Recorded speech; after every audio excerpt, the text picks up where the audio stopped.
ভাইপোকেও নাকি আনা হতে পারে বিধানসভায়। আর যে মমতা বানু, তার আবার ইচ্ছা হয়েছে যে তিনি লড়তে পারেন কোনো একটা লোকসভা কেন্দ্র থেকে, এবং আরও অন্তত 100 জনকে তোলা হবে আগামী কয়েকদিনের মধ্যে। তার মধ্যে সেটা চোরকুনাল হতে পারে, সেটা ভৃত্য বসু হতে পারে। आज अखबारों में देख रहे हैं कि पहले ममता के शासन में हर रोज घुसपैठ होती थी, अब घुसपैठ करने वाले अपने आप वापिस जाने लगे हैं, अपने आप जाने लगे। शुभेंदु जी ने, भाजपा बंगाल सरकार ने डिटेंशन सेंटर बनाए हैं, मगर हम सब लोग चाहते हैं कि जो घुसपैठ कर कर अवैध तरीके से आए हैं वो अपने आप जहां से आए हैं वहां वापिस चले जाए। अगर वो अपने आप चले जाते हैं तो बंगाल सरकार भी उन पर कोई केस नहीं करेगी, जाने के लिए उनकी सहायता भी करेगी।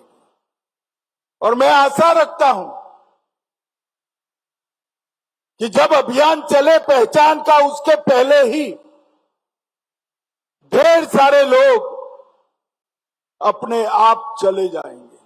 জয় হিন্দ বন্ধুরা, আমি দীপঙ্কর মণ্ডল, আপনারা দেখছেন নবান্ন নিমন্ত্রণ। আপনাদের সবাইকে স্বাগত। বন্ধুরা, কেন্দ্রীয় স্বরাষ্ট্রমন্ত্রী কি বললেন আপনারা শুনলেন, যে এদেশে দেখুন সেকু মাকু আমাদের রাজ্যের যে বাংলা সংবাদ মাধ্যম, বিরোধী দল যেগুলো, মানে এখন শাসক দল তো বিজেপি, যারা বিরোধী দল এখন হয়ে গেছে, আগে যারা শাসক ছিল তৃণমূল কংগ্রেস, বা ধরুন আগে যারা বিরোধী ছিল সিপিআইএম বা কংগ্রেস, এইসব বামপন্থীরা, তারা যেটা বলতো যে রোহিঙ্গা টোহিঙ্গা বলে কিছু নেই, কোনো অনুপ্রবেশকারী নেই, সেটা সব আপনারা জানেন। তো এখন যেটা দেখা যাচ্ছে, দলে দলে দলে দলে সীমান্তের দিকে হাজার হাজার মানুষের ভিড়।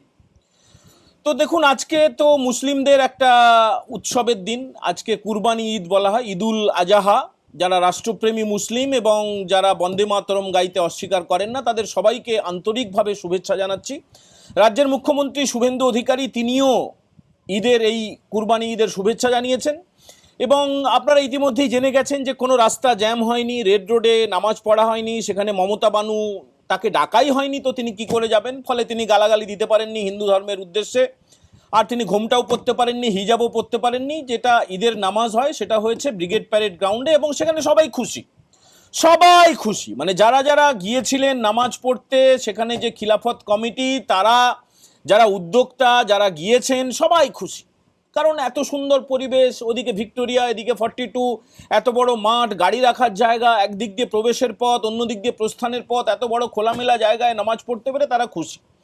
তো আমাদের আজকের যেটা থাম্বনেল আমরা করেছি, আলোচনার মূল বিষয়বস্তু করেছি যে লাইনে আর কে কে আছেন। লাইনে কে কে আছেন মানে দুটো অর্থে আমরা বলেছি, যে যারা অনুপ্রবেশকারী রোহিঙ্গা, তাদের উদ্দেশ্যে তো স্বরাষ্ট্রমন্ত্রী অমিত শাহ তিনি নিজেই বলে দিয়েছেন তিনি কিছুদিন পরে পশ্চিমবঙ্গে আসছেন। তার আগে তিনি যেটা ঘোষণা করে দিয়েছেন যে যারা অবৈধ বাংলাদেশি রোহিঙ্গা, যারা অবৈধ আর কি এদেশে এসেছে, তারা যেন পালিয়ে যায়। তাহলে ভারত সরকার বা পশ্চিমবঙ্গ সরকার, শুভেন্দু অধিকারী তিনি প্রশংসা করে, রাজ্যের মুখ্যমন্ত্রী প্রশংসা করে বলেছেন, অমিত শাহ বলেছেন যে তাহলে তাদের বিরুদ্ধে কোনো ব্যবস্থা নেওয়া হবে না, বরং তাদেরকে সাহায্য করা হবে চলে যাওয়ার জন্য, আর থেকে গেলে কিন্তু কপালে বিপদ। অতএব তারা যারা থেকে যাবে, তৃণমূলের বা তোলামূলের বা জেহাদিদের রানী বা মমতা বানুর উস্কানিতে, লুচ্চা ভাইপোর উস্কানিতে, তাদের বিপদ রয়েছে।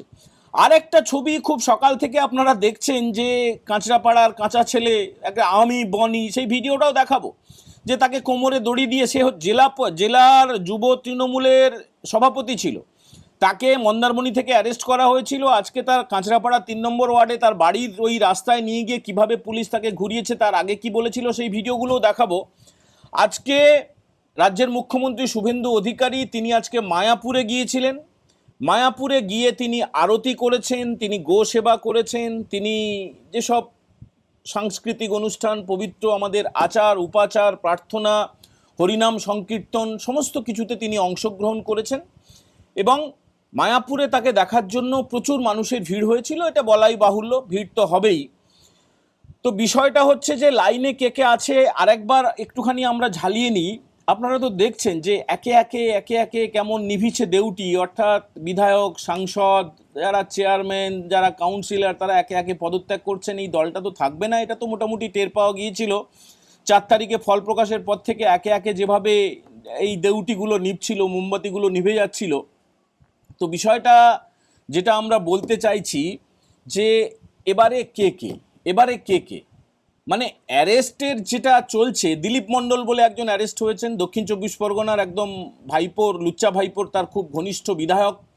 তো এরপরে কারা কারা, মানে আপনারা বা আমরা মাঝে মাঝে চিন্তা করছি যে এত স্পিডে ব্যাটিং হচ্ছে, T20-র মতো খেলছে পুলিশ, এবং তার ভয়ে যেভাবে গর্তে লুকিয়ে আছে এবং গর্ত থেকে টেনে টেনে তোলা হচ্ছে। এই যে দিলীপ মণ্ডল, তাকে তো আনা হয়েছে পুরী থেকে অ্যারেস্ট করে। পুরীতে একটা লুচ্চা ভাইপোর হোটেল আছে, বিভিন্ন রকমের সব বেরোচ্ছে আর কি, কোথাও পাট খেতে টাকা বেরোচ্ছে, কোথাও হোটেলের খোঁজ পাওয়া যাচ্ছে। আবার ভৃত্য বসু বলে একজন ছিলেন আর কি, এখন তিনি হেরে গেছেন। ভৃত্য বসু 15 বছর ধরে মন্ত্রী ছিলেন দমদমের, তিনি আবার স্কুল শিক্ষা দপ্তর, উচ্চ শিক্ষা দপ্তর, দুটো দপ্তরের। এখন তার নতুন নতুন সব কেলেঙ্কারি বেরোচ্ছে, কেন্দ্রীয় সরকারের থেকে কোটি কোটি টাকা নিয়েছেন নাট্য দলের নাম করে, সেই কেলেঙ্কারিগুলোও বেরোচ্ছে। ফলে কেউ কিন্তু বাদ যাবে না, মানে যারা যারা দুর্নীতি করেছেন, সেটা চোরকুনাল হতে পারে, সেটা ভৃত্য বসু হতে পারে, সেটা যে কেউ হতে পারে, সেটা মমতা বানু হতে পারে, সেটা লুচ্চা ভাইপো হতে পারে। দেখুন একে একে সব হবে, হিসাব হবে। এবারে একটা অন্যতম গুরুত্বপূর্ণ একটা তথ্য দিয়ে দিই। প্রধানমন্ত্রী নরেন্দ্র মোদী তিনি আসছেন আন্তর্জাতিক যোগ দিবসের অনুষ্ঠানে, মানে আন্তর্জাতিক যোগ দিবসের মূল অনুষ্ঠানটা এবার কলকাতাতেই হবে। সেই কলকাতাতেই হবে এবং প্রধানমন্ত্রী সেখানে উপস্থিত থাকবেন। তার জন্য প্রস্তুতি শুরু হয়ে গেছে পুলিশ প্রশাসনের মধ্যে। আর আয়ুষ দপ্তর বলে যে দপ্তরটা আলাদা করে হচ্ছে, সেটা কয়েকদিনের মধ্যে ঘোষণা করা হবে। এইবারে বন্ধুরা আপনাদেরকে একটুখানি একটা ছোট ভিডিও দেখাবো বলেছিলাম, একটুখানি দেখিয়ে দিই, তারপরে আলোচনাটা শুরু করা যাবে। ওই যে কাঁচরাপাড়ার কাঁচা ছেলে, মানে তৃণমূল যুবার লালচুল কানেদুল আর কি, যুব তৃণমূল কংগ্রেসের যিনি উত্তর 24 পরগনা জেলা সভাপতি ছিল, যে সেই বনি, তার যে হুমকি এবং তার আজকের অবস্থাটা একটুখানি দেখে নিন, তারপরে আমরা সব বলছি যে লাইনে কে কে আছে বলছি। আমার নাম বনি। কি করবি? আমার নাম বনি। আমার কিচ্ছু করতে পারবি না, তুই কিচ্ছু করতে পারবি না, কিচ্ছু করতে পারবি না। এখনো নাগাল্যান্ডে আপডেট চলছে তোর, তুই কিচ্ছু করতে পারবি না, বাড়াবাড়ি করিস না। স্যান্ডো গেঞ্জি হাফ প্যান্ট পরিয়ে তাকে নামানো হচ্ছে। প্রথমে শুরু করা হলো তার পাড়া থেকে, দেখতেই পাচ্ছেন সেই বনি, 24-এর বিশ্ববিখ্যাত সেই বনি, এই কাঁচরাপাড়ার বনি, একেবারে এই তাকে দেখছেন।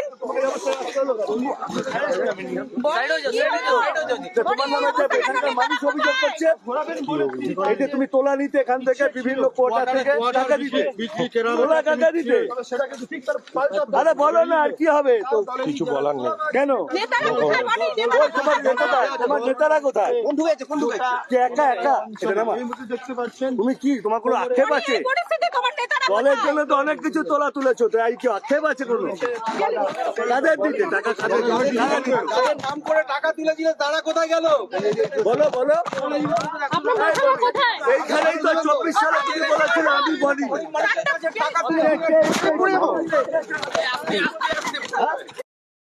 বন্ধুরা অবস্থাটা বুঝতে পারছেন যে বনি বলে যে ছেলেটি, সে তো বিরাট একদম তেরিমেরি ফেরি করতো, মানে আমি বনি, কিছু করতে পারবি না আমার, এই যে ডায়লগটা, ঔদ্ধত্যটা, অহংকারটা এবং এই লুচ্চামিটা করে বেড়াতো। টাকা তো তুলতোই এবং তার সঙ্গে সঙ্গে সাধারণ মানুষের একদম জীবনকে নাজেহাল করে দিয়েছিল। তো এই বনিদের সংখ্যা কিন্তু বাড়ছে, বনিদের সংখ্যা আরও বাড়বে। যেটা জানা যাচ্ছে যে শুধুমাত্র যে দিলীপ মণ্ডল বিধায়ক হওয়ার পরেও, শপথ নেওয়ার পরেও তাকে তোলা হয়েছে, শুধু তাই নয়, বেশ কয়েকজন বিধায়ক রয়েছেন এই তালিকায়, তার মধ্যে চোরকুনাল রয়েছে, চোরকুনালকে অ্যারেস্ট হতেই হবে বন্ধুরা।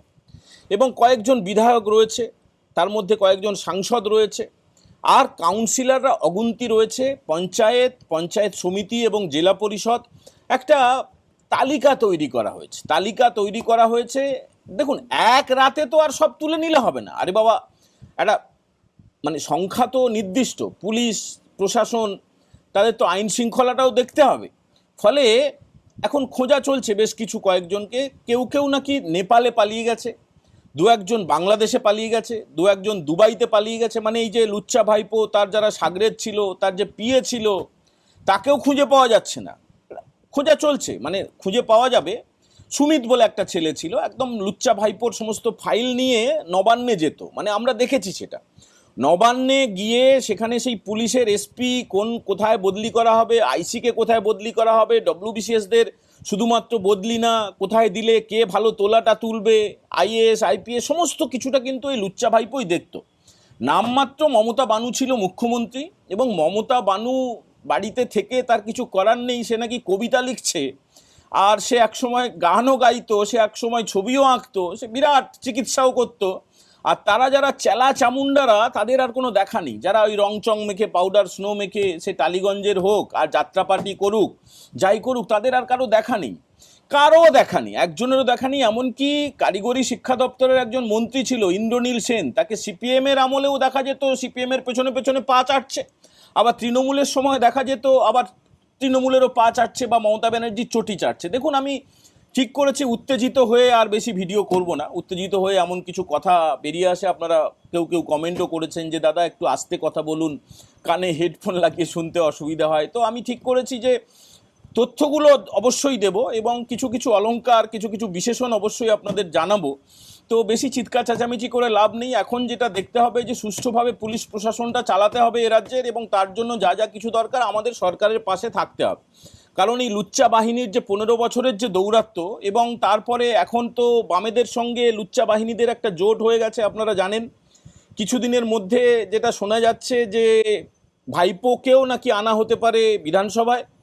আর যে মমতা বানু, তার আবার ইচ্ছা হয়েছে যে তিনি লড়তে পারেন কোনো একটা লোকসভা কেন্দ্র থেকে।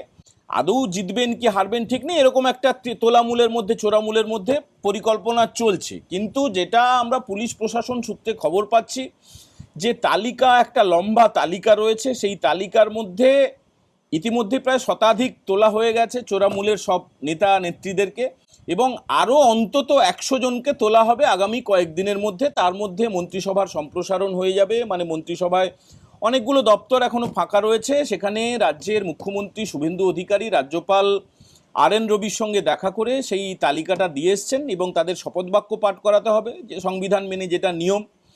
তারপরে তো বাজেট অধিবেশন রয়েছে বিধানসভায়, সেখানে বেশ কিছু নতুন সিদ্ধান্ত ঘোষণা করা হতে পারে, সেদিকে তো চোখ থাকবে। কিন্তু সবচেয়ে বেশি আমাদের নজর থাকবে যে কাকে কাকে তোলা হলো। এখন দেখুন, যে নামগুলো রয়েছে সেই নামগুলো অল্প বিস্তর টুকটাক তো জানা যায়, কিন্তু সেই নামগুলো আমরা ইচ্ছাকৃতভাবে বলছি না, কারণ এটা সোশ্যাল মিডিয়ায় এটা একদম প্রকাশ্যে বলে দিলে একটু অসুবিধে হতে পারে। তবে যাদের তোলা হবে তারা সম্ভবত টেরও পেয়ে গেছে, এই জন্যই লুকিয়ে আছে বেশিরভাগ। তাদেরকে গর্ত থেকে খুঁজে বের করার প্রক্রিয়া কিন্তু শুরু হয়ে গেছে। আগামী কয়েকটা দিনের মধ্যে তাদেরকে তোলা হবে। এবং আরেকটা যেটা খুব গুরুত্বপূর্ণ, সেটা হচ্ছে যে তোলামূলের যারা ওই ভালো তোলামূল বলে পরিচিত, মানে পরিচয় করানোর চেষ্টা করা হচ্ছে, তাদের কাউকে কিন্তু নেওয়া হচ্ছে না, এটা একদম নিশ্চিন্তে থাকুন। বিজেপিতে কাউকে নেওয়া হচ্ছে না।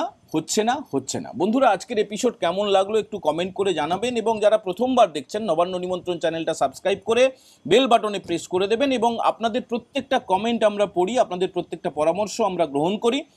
সেই কারণে যদি ভালো লাগে বন্ধুদের সঙ্গে শেয়ার করে একটু লাইক করে কমেন্ট করে দেবেন। সবাই ভালো থাকবেন। এখনকার মতো এই এপিসোড আমরা এখানে ইতি করছি। জয় হিন্দ, বন্দে মাতারাম।